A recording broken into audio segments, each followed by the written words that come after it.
ఒక రైతు పొలంలో విత్తనాలు చల్లాడు. కాకులు వాటిని తినకుండా వాటి మీద ఒక వల కప్పాడు.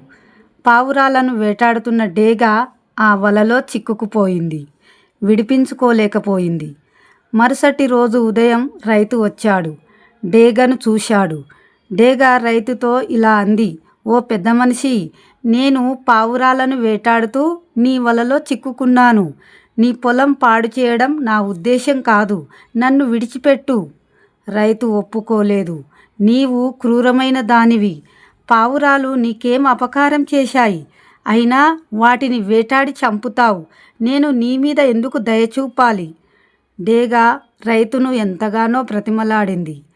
రైతు డేగను విడిచిపెడుతూ ఇలా అన్నాడు, "ఇప్పుడైనా తెలిసిందా చావు ఎలా ఉంటుందో? నీవు ఇతరులతో ఎలా ప్రవర్తిస్తావో ఇతరులు నీతో అలాగే ప్రవర్తిస్తారు." ఈ మాటలు అనుకుంటూ రైతు వెళ్ళిపోయాడు.